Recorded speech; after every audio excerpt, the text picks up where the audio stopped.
করে নেব। রাধে কৃষ্ণ বন্ধুরা, কেমন আছো তোমরা? আশা করছি তোমরা খুব ভালো আছো, ভগবানের আশীর্বাদে আমিও খুব ভালো আছি। তো অনুষ্কা অধিকারী চ্যানেলে নতুন একটি ভিডিওতে তোমাদের অনেক অনেক স্বাগত জানাই। তো এটা কালকে মানে সোমবারে কী কী রান্না করেছিলাম সেসব নিয়ে আজকে ছোট্ট একটি ব্লগ, মানে কী কী রান্না করলাম, কী কী করলাম। তো আশা করছি তোমাদের ভিডিওটি ভালো লাগবে। তো দেখতে থাকো আর সঙ্গে থাকো। আর যদি ইউটিউব থেকে ভিডিওটি দেখে থাকো তাহলে অবশ্যই চ্যানেলটি সাবস্ক্রাইব করে নিও। আর যদি ফেসবুক থেকে দেখো তাহলে অবশ্যই আইডিটিকে ফলো করে নিও, অবশ্যই আমার পাশে থেকো। তো দেখতে থাকো। পোস্টটাই খেতে ভালোবাসে। এই যে টমেটো কেটে নিয়েছি, এখানে টমেটো, এদিকে পেঁয়াজ কেটেছি, আর ছোটোটার জন্য একটা সিদ্ধ ডিম রেখেছি, আর এদিকে আলু আর পটল কুচি কুচি করে কেটে রেখেছি। এটা আলু পোস্ত হবে, আলু পোস্ত বানাবো এটা। আর এটাতে ডিমের কারি হবে পেঁয়াজ দিয়ে টমেটো দিয়ে। আর ভাত হয়ে গেছে, আলু সিদ্ধটা বের করব। তো কাকিমা আসছে না, তাই আমি রান্না করছি। এই হচ্ছে আজকের মেনু। তো আস্তে আস্তে সব করে নেব, তোমরা দেখতে থাকো। হয়ে গেছে, ডিমটা ভাজা তুলে নেব। তো দেখতেই পেলে কি কি রান্না করব সেগুলো কেটে কুটে সব বনিয়ে আর কি রেডি করে নিয়েছি। তো সেগুলোই বলছি তোমাদেরকে।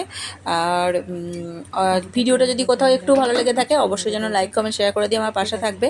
আর প্লিজ চ্যানেলটিকে সাবস্ক্রাইব করে নেবে। তো দেখতে থাকো। পেঁয়াজগুলো দিয়ে দেবো।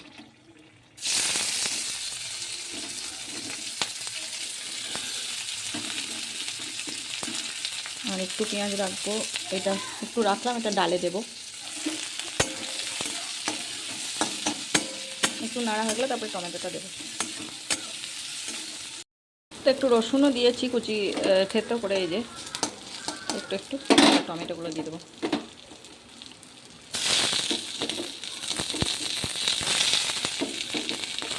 দিয়ে ডিমের এগ কারি হবে, এগ কারি।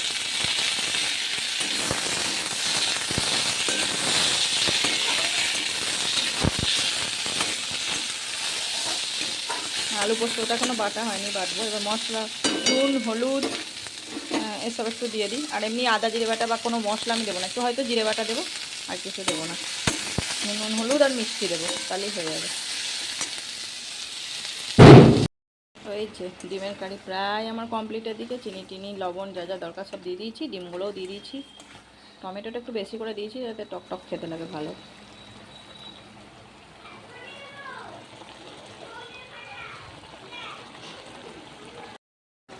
দেখো পুরো ফুটে গেলেই হয়ে যাবে।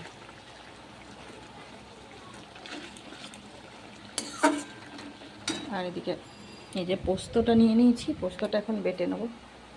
আলু পোস্ত করবো, সেটাও তোমাদের দেখাচ্ছি, দেখতে থাকো। আর ডালটা সিদ্ধ হয়ে গেছে, এদিকে আলু সিদ্ধ হয়ে গেছে। ও খেয়ে স্কুল যাবে ছেলে, তাই আলু সিদ্ধ। এদিকে ডালটা বের করে রেখেছি, ছুটবো। তো ব্যাস, এখন আলু আর পটল দিয়ে পোস্ত করবো, তো সেটাই বসালাম। তেলে 5 ফোড়ন দিয়ে লঙ্কা দিয়ে আমি ভেজে নেবো। আর ওদিকে পোস্তটা বাটতে বাটতে চলে গেছি। এই যে অদ্ভুত বাটা হয়েছে। ছেলে শরীরটা বলছে খারাপ করছে, ওকে খাওয়া থেকে বলছে খাবো না, স্কুলও যাবো না। গেল না স্কুল, কী আর করা যাবে। আমি রান্নাটা কমপ্লিট করে নিই।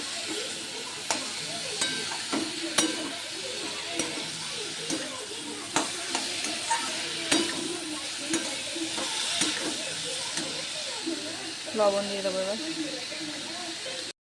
পোস্তটা দিয়ে দেবো। আমার মনের মতো হলো না, পোস্তটা তলায় ধরে গেছিলো, দিয়ে লাল লাল হয়ে গেল। আমার সাদা সাদা পোস্ত ভালো লাগে। যাই হোক, করলাম। বাবা জল ফেলবে না, জল ফেলবে না, রেখে দাও রেখে দাও। হ্যাঁ,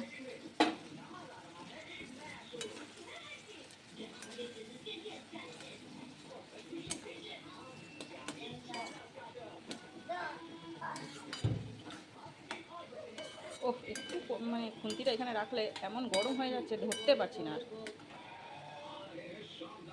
একটু জল দিয়ে দেবো। তো রান্না করতে করতে আর কি ভিডিওটা করছি তো বারবার করে, তাই জন্য একটুখানি অর্ধেক দেখা যাচ্ছে অর্ধেক দেখা যাচ্ছে না। মানে এক হাতে রান্না করছি আর এক হাতে আর কি ভিডিওটা করছি। তো কেমন লাগলো আমার আজকের এই রান্না বান্নার ব্লগটা, ছোট্ট করে কেমন লাগলো অবশ্যই জানাবে। আর অবশ্যই আমার আইডিটিকে ফলো করে নেবে। তবে আমার অনেক সেট আপ এসছে, তো ওই সেট আপগুলো আমি আর পে পে অ্যাকাউন্ট সেট আপ, ওটাকে কিছুতেই আমি করতে পারছি না। তো জানি না করে উঠতে পারবো কি না। আর আইডিতেও অনেক সমস্যা হচ্ছে, মানে ভালো লাগছে না আর কি। আর এই দেখো এখন তাও ভিডিও বানিয়ে দিয়েই যাচ্ছি, কী হবে জানি না। এখন দেখতে থাকতাম। তো তরকারিটা হয়ে গেছে, লাস্টে একটুখানি ওপর থেকে কাঁচা তেল আর কাঁচা লঙ্কা দিয়ে দিলাম। পোস্ততে ওপর থেকে ওই কাঁচা তেল আর কাঁচা লঙ্কাটা দিলে বেশ টেস্টি হয়, তো তাই দিলাম। এখন নামিয়ে নিচ্ছি। এবার হয়ে গেল আমাদের আজকে, কালকের ওটাই লাঞ্চ মেনু ছিল, তারপরে সবাই খেয়ে নেব। তো তোমাদের কেমন লাগলো অবশ্যই জানাবে, যেন একটু প্লিজ লাইক কমেন্ট শেয়ার করে আমার পাশে থাকবে, আর এভাবে আমাকে সাপোর্ট করবে যাতে আমি এগিয়ে যেতে পারি। আজ মুডটা খুব একটা ভালো নেই, তাই বেশি কিছু বলতে পারছি না। তো এটাই আর কি। তো আজকের মতো রান্নার ব্লগটা এখানেই শেষ করছি, লাঞ্চের। ততক্ষণ পর্যন্ত তোমরা খুব ভালো থেকো, সুস্থ থেকো, আর দেখা হচ্ছে নেক্সট ব্লগে খুব তাড়াতাড়ি তোমাদের সাথে। আর দেখলে তো আমাদের সব কমপ্লিট রান্না টান্না। তো ততক্ষণ পর্যন্ত তোমরা ভালো থেকো, টাটা।